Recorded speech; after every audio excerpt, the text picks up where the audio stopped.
Our dojo is a classical Okinawan Shorin-ryu dojo, classical in a state that we specifically target our practice toward the old way of karate. The original form of karate was based in Okinawa, taught from China to Okinawa, and then went to Japan from there.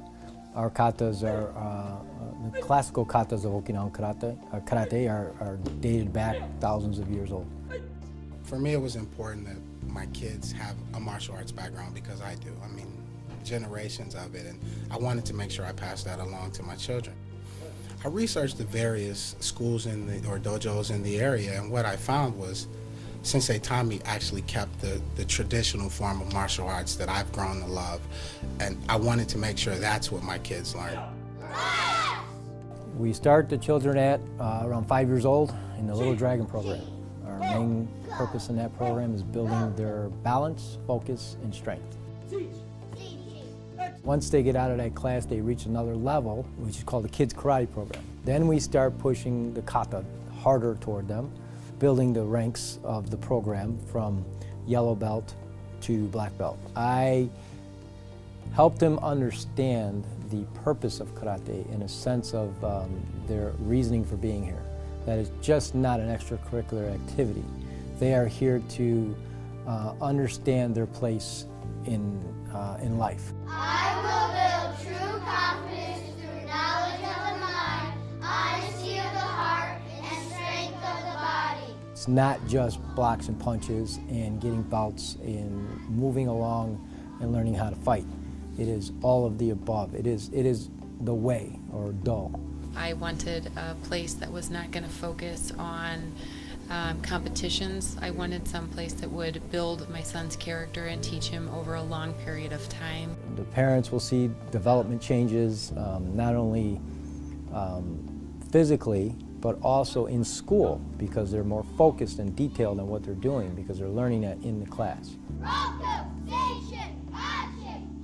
We noticed a really big improvement in his self-esteem and his own self-confidence, and also an improvement in his focus. He is able to sit and do homework from start to finish without the continuous interruptions that he had before. We look at each student differently, but they are learning the same curriculum.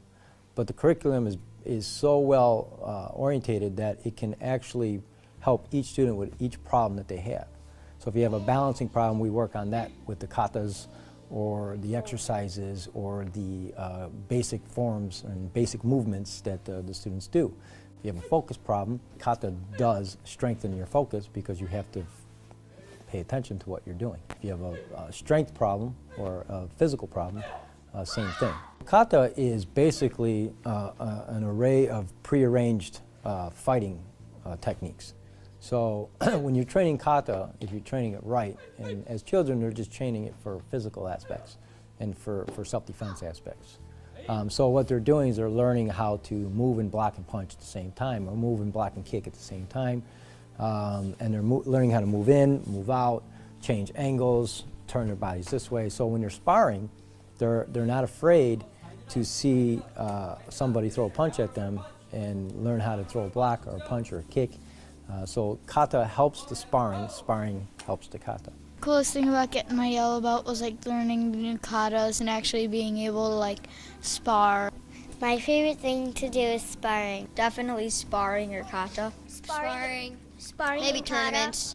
I think the popular consensus is a sparring. They get in there and have fun, and you know, I think a little bit of contact that they do have right now because they're young. They're not older, but they do like it. It's fun for them. Mikey, winner, shake hands. At first it's going to be difficult, but later it's going to be easier. Last night was his first sparring match, and he won, and he has been on cloud nine ever since. Well, when we do the sparring classes, the kids are well protected. They have full gear, headgear, feet, so nobody gets hurt, and then hand gear. And then they wear a mouthpiece and a support for the boys.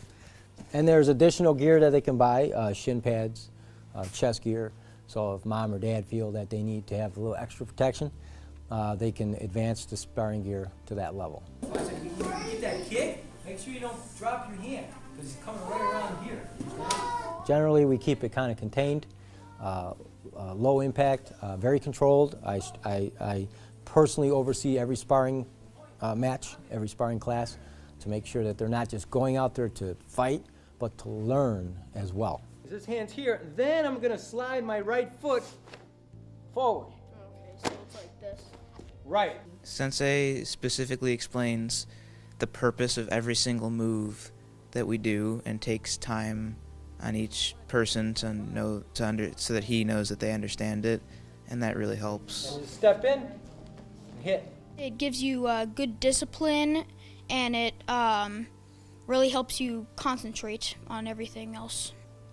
I expect 150% from each child that comes to the school to come in with a positive attitude, ready to learn, and the understanding that karate training takes dedication, discipline, and determination. I'm a disciplinarian, and that's one of the things that drew me to Sensei Tommy. He is also a disciplinarian. So the kids learn the art, but they also learn discipline. And they enjoy it, but they also learn it in the correct way. So. Ryan enjoys it immensely. It's his favorite part of the day, and he really has gotten a lot out of it.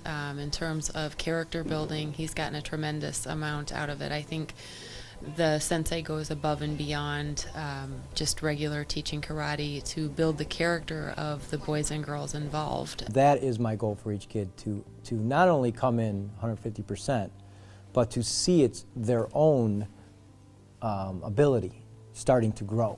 And then while that happens, they start to want more and want more and want more. Because with every level of karate, there's always another one.